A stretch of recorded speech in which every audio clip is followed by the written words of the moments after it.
Almost all of my older videos are from fishing down on the MacArthur River, launching from King Ash Bay near Borroloola and heading out fishing the river and out at the Pellew Islands. So as a result, I get a lot of questions from people asking about fishing from King Ash Bay. And at some stage in the future, life is going to get back to some kind of normal. So I suggest we spend this time now planning for that trip of a lifetime. And for many of you, it's going to be to King Ash Bay. So today's video is for the King Ash Bay virgins, the people that have never been. If you've been there 4 or 5 times, this probably isn't the video for you. We're going to jump on some satellite photos and I'm going to take you for a look around King Ash Bay, the MacArthur River and the Pellew Islands. So King Ash Bay is a very inconvenient place to get to, whether you're coming from Brisbane, Sydney, Melbourne, even from Darwin. It's out in the middle of nowhere. This is it here. We're going to zoom in and have a look. So King Ash Bay is located right here. So the closest town is Borroloola, about 40 minutes drive, half bitumen, half dirt, 21 k's of dirt. The Pellew Islands out here are basically the Whitsundays of the Northern Territory. Well, I wouldn't recommend swimming. Lots of sort of beautiful rocky outcrops and sandy beaches and stuff like that. Into King Ash Bay, you find the road in. The last grid is about here. So you enter through King Ash Bay here. Got the office over here. It says King Ash Bay service station there, but the servo's actually over here. Got the pumps there. They've got a workshop there, good mechanics, all the stuff you need, anything from fishing gear to food, obviously fuel. Yeah, all the club's machinery sheds and stuff like that through here. Follow Baton Road down. Inside King Ash Bay Fishing Club, you've got the Alice Springs Fishing Club area and the Tennant Creek Fishing Club area. Keep coming in. Downhill here to the little boat ramp. That's the car park. On a really busy day, you could have 100 cars parked there. But yeah, so there's the boat ramp. That's the mighty MacArthur River, upstream up this way, downstream that way out towards the Gulf. All important bar. That doesn't look very big there, but that's the big shade sails above the bar. So as far as accommodation goes at King Ash Bay, you've got a few options. If you've got your own accommodation, you've got unpowered camping along the river down here. This area is called Jenny Flats, because everyone runs a generator. It is bush camping, but there is an amenities block just there. If we head up this way, you've got King Ash Bay cabins. They're privately owned. You can get in contact with them and stay in a cabin, which is right next to the boat ramp and the bar. Head up Baton Road a little bit, and we've got powered areas. This area here is called the Dust Bowl. At the end of the dry season, it does get pretty dusty. This huge section through the middle here is all powered camping as well. All the shacks you see along Ridge Road there and along Riverside Drive here and even Baton Road, they're all privately owned shacks owned by life members of the fishing club. It's my old house there. I used to live there for about 5 years. On Baton Road, we're still going on accommodation. You've got King Ash Bay Lodge. It says there, but that's not it. King Ash Bay Lodge is this building here. Big U-shaped driveway that goes around the back and plenty of parking. That little shade sail there is above their pool. So you got powered sections, non-powered sections, cabins and a lodge. So that covers the accommodation. So other features which are notable are the golf course, which is through here and through here. It's an outback course, but it is very popular in the dry season with club members and visitors.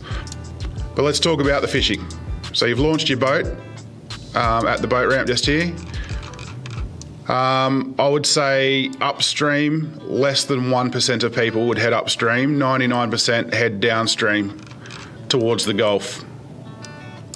So the first little section through here, we'll just help you navigate it. So you're going to cross over to the opposite side of the river and you're going to follow the opposite side down. The reason being, we have rock bars through here, rocks everywhere. At low tide you'll see them, but if they're just under the water you will not.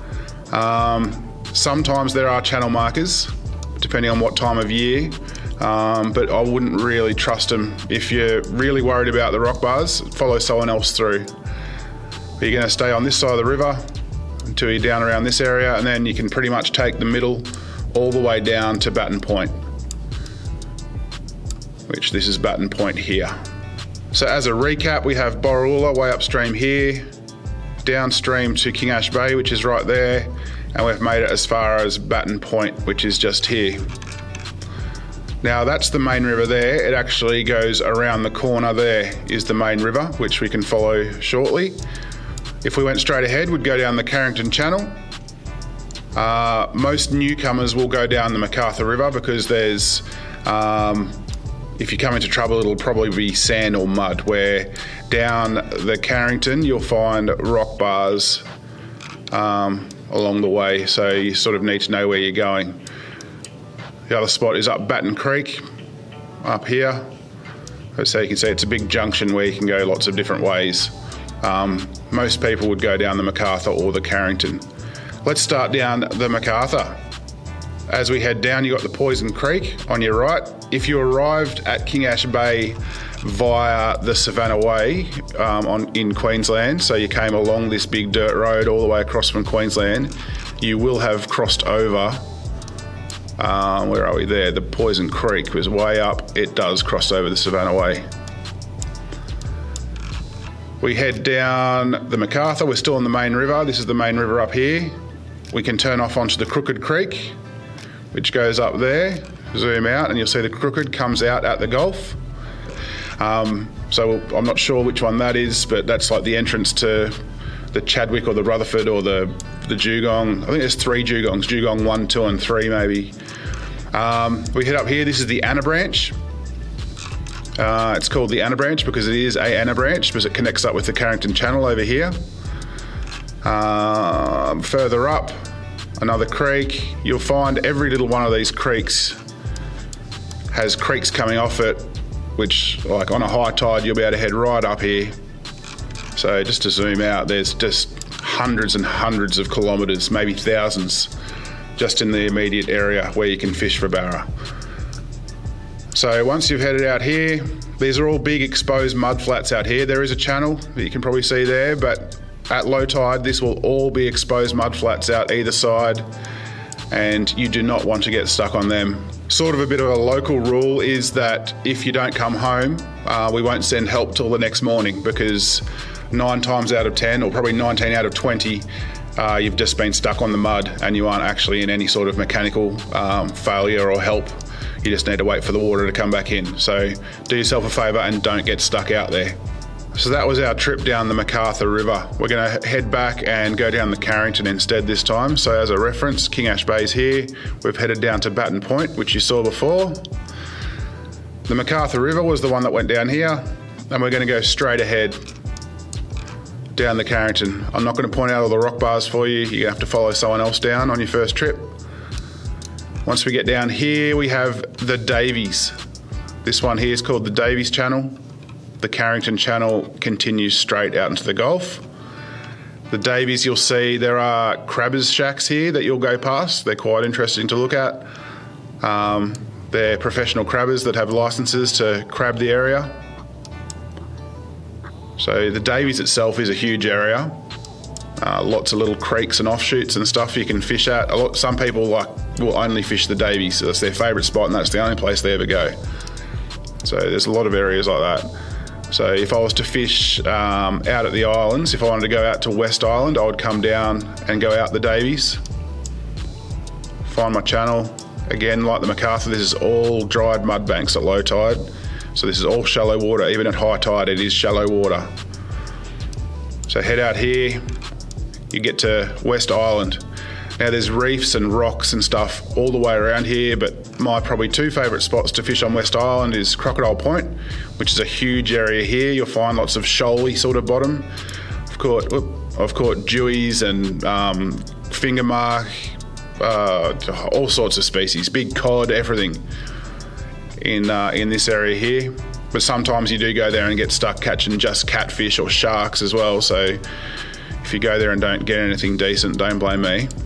up here you got Little West Island. There's huge areas of rock all the way along here, all the way up the top here, everywhere. Oh, over here, up here, even further. Oh, if you sound around these areas up here, there's reef and stuff. It's just everywhere. Over here, I've been told the barges are gone, but there used to be barges over here somewhere. I'm guessing, or maybe anchored around here somewhere. But yeah, that's West Island. Over here you got the craggies, black craggy and white craggy. It says black eyelet, but it's black craggy and white craggy. Skull and Watson.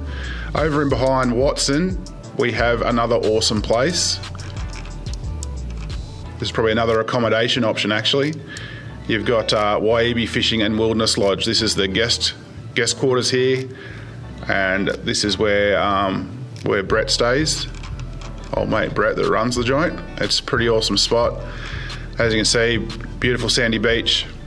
It's shallow water through here, so you gotta moor your boat out. But he's got a little punt that you can row out to your boat. Once you actually, if you're staying here, then you're literally on the doorstep of some of the best fishing locations. Like, just check out these ledges. You're going into deep water, or deep water on Gulf standards, like into 10 metres or so. Out here you might get 20 metres or more. That's North Rock. You'll get a lot of people fishing around North Rock. If you've seen the episode of River Monsters called Death Down Under, it was about right there where Jeremy Wade hooked up to a giant groper. All these islands have beautiful rocky outcrops that you can fish and troll along. If you like your pelagics, your chances of getting a GT or something along there is quite high, but you've also got a very good chance of catching golden snapper, coral trout, red emperor, anything like that. No point going through all these islands. You've got Observation Island here, Vanderlyn Island, along here the hummocks. I've never even fished the hummocks, but that's meant to be some of the most incredible fishing you'll ever find. But yeah, so that's all on your doorstep from King Ash Bay Fishing Club. Yeah, I guess that's me signing off. Well, if you're planning your first ever trip to King Ash Bay, I hope this video has been helpful for you. If you've got any other questions about the region, then just drop them down in the comments below. I lived at King Ash Bay for 5 years, so I know a fair amount about the region. I'm Mikey Cunningham, and I'll see you in the next video.